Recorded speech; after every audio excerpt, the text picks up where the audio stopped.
Hello student, welcome to this video. आज की इस वीडियो में हम यहाँ पे लेकर के आ चुके हैं यहाँ पे कक्षा 10वीं के विद्यार्थियों का विज्ञान विषय का पेपर हो चुका है और इसी के साथ ही आपकी बोर्ड परीक्षाएं कंप्लीट हो चुकी हैं। सभी पेपर हो चुके हैं आपके और ये आपका लास्ट पेपर था। आपके एग्ज़ाम आज कंप्लीट हो चुके हैं। तो हम आपके लिए साइंस के पेपर का है ना, बोर्ड के एग्ज़ाम के पेपर का यहाँ पे सॉल्यूशन लेकर के आ चुके हैं। आप अपने क्वेश्चन मिला लीजिए कि आपने कितने सही किए हैं, आप कंफर्म कर लीजिए। तो चलिए देख लेते हैं। सही विकल्प से स्टार्ट करेंगे।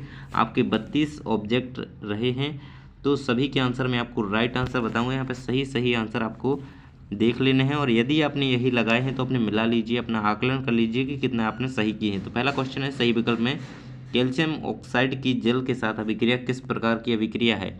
तो यहाँ पे इसका राइट आंसर हो जाएगा यहाँ पे ऊष्माक्षेपी अभिक्रिया। जब कैल्शियम ऑक्साइड को जल के साथ अभिकृत किया जाता है, इसकी अभिक्रिया कराई जाती है जल प्लस और कैल्शियम ऑक्साइड। तो यहाँ पे ऊष्माक्षेपी अभिक्रिया का जो घटित होती है वो ऊष्माक्षेपी अभिक्रिया यहाँ पे आंसर लगाएंगे आप। यदि आपने अब ऊष्माक्षेपी अभिक्रिया आंसर लगाया है तो यहाँ पे आपका बिल्कुल आंसर सही हो जाएगा। चलिए सेकंड क्वेश्चन देखते हैं। यहाँ पे अगला क्वेश्चन है, धातुओं द्वारा कौन सा गुण प्रदर्शित नहीं किया जाता है। तो यहाँ पे ऑप्शन दिए गए थे 4। यहाँ पे विद्युत चालकता, जो एक गुण तो धातुओं में पाया जाता है, यानी कि विद्युत चालकता का गुण धातुओं में पाया जाता है।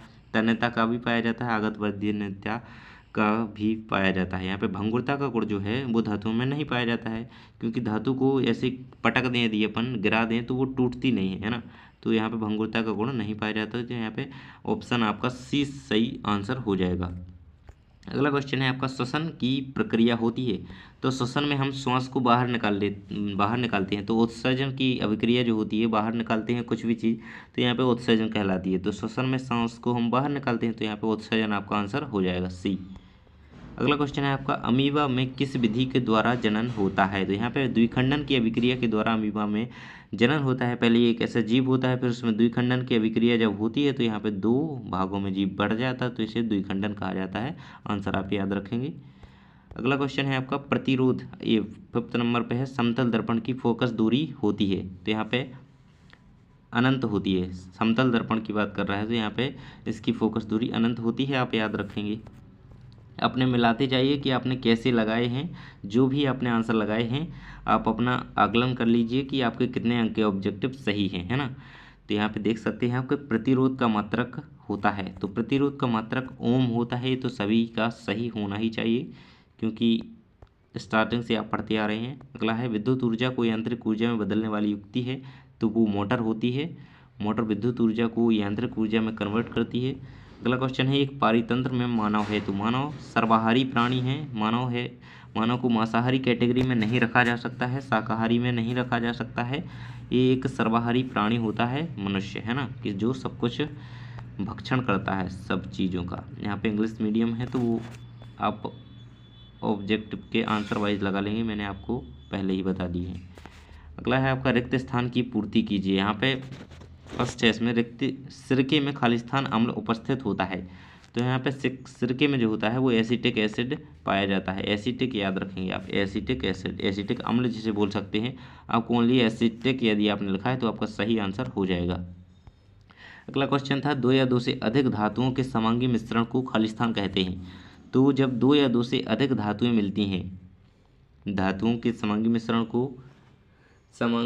को क्या कहा जाता है। जब 2 या 2 से अधिक धातुएं एक साथ मिलती है तो इसे मिश्र धातु कहा जाता है। एक नई धातु बनती है, यानी कि जब यदि तांबा और लोहे को मिलाया जाए, है ना, तो ऐसी एक नई धातु का निर्माण होता है, उसे हम मिश्र धातु कहते हैं। आप आंसर इस प्रकार से यदि आपने मिश्र धातु लिखा है तो यहाँ पर सही आंसर आपका हो जाना है। अगला क्वेश्चन था आपका, टेस्टोस्टेरोन हार्मोन का स्रावन खालिस्तान से होता है। तो टेस्टोस्टेरोन हार्मोन का स्रावन होता है आपका लेडिंग सेल से। लेडिंग कोशिकाएं जो पाई जाती हैं मानव वृषण में, है ना, तो यहाँ पे उसी से यहाँ पे लेडिंग कोशिका जिसने आंसर लगाया है आपका सही आंसर होगा। अगला क्वेश्चन है, यदि एक पुष्प के परागकण दूसरे पुष्प पर स्थानांतरित होते हैं तो यह प्रक्रिया कहलाती है। तो है ना, तो एक पुष्प है जैसे, और ये दूसरे पुष्प पे यहाँ पे परागकण ऐसे जा रहे हैं, है ना, यहाँ से यहाँ पे दूसरे पुष्प पे जा रहे हैं, तो यहाँ पे ये पर परागण होगा। यदि उसी पुष्प के परागकण उसी पे रहें तो वो स्वपरागण कहलाती है। और यहाँ पे दूसरे की बात कर रहा है ना, तो उसमें दूसरे पुष्प पे जा रहे हैं तो यहाँ पे पर परागण हो जाएगी, है ना, पर मिस पराया दूसरे पे। अगला क्वेश्चन है आपका, नर संतान के लिए उत्तरदायी गुणसूत्र है। तो ये XY गुणसूत्र जो होता है वो नर के लिए होता है और XX होता है मादा के लिए। तो यहाँ पे XY आपको लगाना है। XY यदि आपने किया है तो आपका सही है, कंफर्म करते जाइए, पूरे आंसर अपने मिलाते जाइए आपने जो भी लगाए हैं। वस्तुओं को हम खाली स्थान की उपस्थिति में देख सकते हैं, तो वस्तुओं को हम लाइट की उपस्थिति में देख सकते हैं, यानी कि प्रकाश की उपस्थिति में देख सकते हैं। यहाँ पर प्रकाश आंसर रहेगा आपका। अगला है आपका प्रिज्म द्वारा खाली स्थान रंग की प्रकाश किरण का विचलन सर्वाधिक होता है। तो यहाँ पे प्रिज्म द्वारा बैगनी रंग के प्रकाश की किरण का जो है विचलन होता है सबसे अधिक, है ना, बैगनी। आप आंसर याद रखेंगे। आगे आपकी सही जोड़ियां हैं, यहाँ पे देख सकते हैं आप, बहुत ही इजी आपका पेपर आया है और ये सही जोड़ियां तो बहुत ही सरल हैं। तो यहाँ पे आप देख सकते हैं प्रबल अम्ल है आपका। प्रबल अम्ल कौन सा कहलाता है आपका? हाइड्रोक्लोरिक अम्ल कहलाता है, HCl। और धातु, इनमें धातु कौन सी है? यहाँ पे धातु स्वचालक होती है, ये धातु है, यहाँ पे गुड़ लिखा हुआ है, स्वचालक। अगला है जाइलम, तो ये जल का परिवहन करता है। मास्टर ग्रंथि हमारी पीयूष ग्रंथि होती है। मादा हार्मोन आनुवांशिक के नियम, मादा हार्मोन यहाँ पे एस्ट्रोजन होता है ना। इसी प्रकार से आप इसका स्क्रीनशॉट लेकर भी चेक कर सकते हैं। मेंडल ने आनुवंशिकी के नियम दिए थे। सरल रेखीय पथ, तो यहाँ पे सरल रेखीय पथ का आपका प्रकाश किरण से मिल जाता है और विभवांतर यहाँ पे वोल्ट का SI मात्रक होता है। तो इस प्रकार से आप इन्हें याद रख सकते हैं। पूरी यहाँ पे मैंने कंप्लीट करा दी है। चलिए आगे देखते हैं। देखिए, एक वाक्य या शब्द में उत्तर लिखिए। एक वाक्य में उत्तर देना है आपको। वे अभिक्रियाएं जिनमें अभिकारकों के बीच आयनों का आदान प्रदान किया जाता है उन्हें कहते हैं। तो यहाँ पे उसे विस्थापन अभिक्रिया कहा जाता है। विस्थापन अभिक्रिया लिखा है आपने, यदि विस्थापन है ना, विस्थापन या द्विविस्थापन भी चल सकता है ना, द्विविस्थापन। तो वे अभिक्रियाएं जिनमें अभिकारकों के बीच आयनों का आदान प्रदान होता है तो वो द्विविस्थापन या विस्थापन अभिक्रिया कहलाती हैं। इस प्रकार से आंसर दिए हैं तो सही है। अगला क्वेश्चन है आपका, मस्तिष्क का कौन सा भाग सोचने, सुनने, सूंघने, देखने आदि के लिए विशिष्टीकृत है? यानी कि सोचने और सुनने का काम कौन करता है हमारे माइंड में? तो यहाँ पे वो मध्य मस्तिष्क करता है हमारा, है ना। मध्य मस्तिष्क आपने आंसर लिखा है तो आपका बिल्कुल सही आंसर माना जाएगा और आपको 1 अंक पक्का मिलेगा। भ्रूण को पोषण कहाँ से मिलता है? तो भ्रूण को पोषण माता के रक्त द्वारा मिलता है, या फिर माता और पुत्र को जोड़ने वाली जो एक कड़ी होती है, जैसे अपरा या प्लासेंटा बोला जाता है, जिसके द्वारा भ्रूण का पोषण होता है।